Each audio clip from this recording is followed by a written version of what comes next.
On est en 2022, c'est une nouvelle année, et c'est le bon moment pour rafraîchir ton approche. Qu'est-ce que ça veut dire ? Dans un quotidien, il y a toujours des actions qu'on répète, donc des rendez-vous, des appels de prospection, des réunions, ça peut être plein de choses. Et au fur et à mesure qu'on répète ces choses, on sait mieux comment les faire, mais aussi, on se met dans un espèce de mode automatique. Je pense que tout le monde voit ce que c'est à peu près ce mode automatique, c'est j'y vais, je sais comment je fais mon travail, je le fais, on verra si ça marche. Et le problème avec ça, c'est déjà que on sort d'un mode où on est dans une vraie interaction et où chaque interaction est nouvelle. Donc on va se lasser, on va moins bien faire les choses aussi parce que forcément quand on est dans un mode automatique, il y a des choses qu'on loupe, il y a des choses qui semblent logiques et qu'on ferait d'habitude, qu'on ne fait pas dans le mode automatique. Et en plus, on peut avoir un espèce de goût de déjà-vu et du coup moins croire dans notre manière de faire, dans notre approche. L'idée, c'est vraiment de retomber amoureuse de l'approche, de ce que tu fais aussi, et de repartir sur cette année sur des bonnes bases pour avoir confiance et pour que ça marche mieux aussi. Donc comment on fait pour sortir de ce mode automatique, je suis juste en train de faire mon travail quand je suis en train de prospecter ? Non, je vais gagner chaque appel et je sais parce que je crois dans mon approche. La première chose, c'est être en sincérité, être dans un dialogue. Une question facile à se poser pour voir si j'y suis, c'est est-ce que je suis en train d'écouter la personne qui me parle ou est-ce que je suis en train de penser à ma prochaine question ? Et ça se voit très souvent et on le fait un peu tous. Donc, si je suis en train de faire ça, je stoppe. Comment je rentre dans le dialogue et dans la conversation, comment je m'intéresse à ce qui se passe et comment j'essaye de faire avancer la conversation plutôt en écoutant qu'en tenant mon agenda précisément avec les questions que j'ai préparées. Et c'est très vrai dans un rendez-vous parce que je peux avoir préparé toutes mes questions, savoir exactement toutes les informations que je veux obtenir et en fait passer complètement à côté de la conversation, pas du tout voir un truc énorme, un gros problème parce que j'ai pas vraiment écouté les réponses. Ça peut être parfois juste dans la tonalité ou dans des petits messages entre les lignes que la personne passe et si j'ai juste écouté la réponse littérale, je vais passer complètement à côté.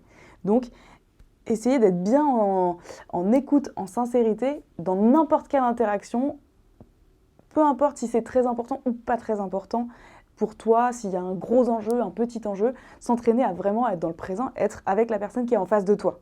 La deuxième chose très importante, c'est est-ce que j'ai un objectif ? Est-ce que je sais ce que je suis en train de faire et pourquoi ? Pourquoi j'appelle cette personne ? Pourquoi est-ce qu'elle doit me rencontrer ? Est-ce que cet objectif me semble bon en soi ? Et pour être convaincu de sa démarche et avoir confiance dans sa démarche, c'est primordial en fait. Parce que si j'appelle quelqu'un, imaginons que je veux prendre un rendez-vous, j'appelle quelqu'un, mais je ne suis pas sûre que la personne doit me rencontrer, mon objectif c'est à la fois de prendre le rendez-vous, mais bon, je ne suis pas trop sûre, c'est sûr que ça ne va pas marcher.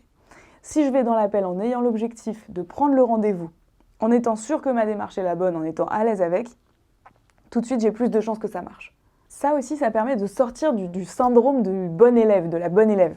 Parce que dans le monde du travail, c'est plus comme à l'école. Il ne s'agit plus de cocher des cases et d'avoir bon et d'avoir 20.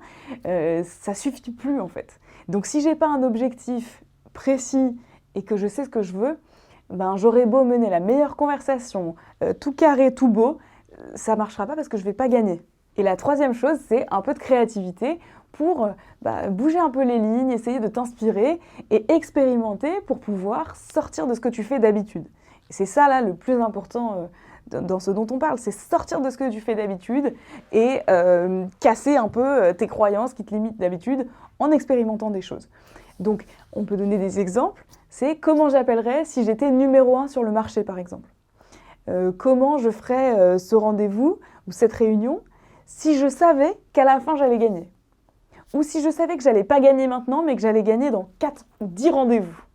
Comment j'approcherais la chose ? Ça peut être aussi comment je présenterais si mon produit avait toutes les features que je voulais, tous les attributs possibles et imaginables.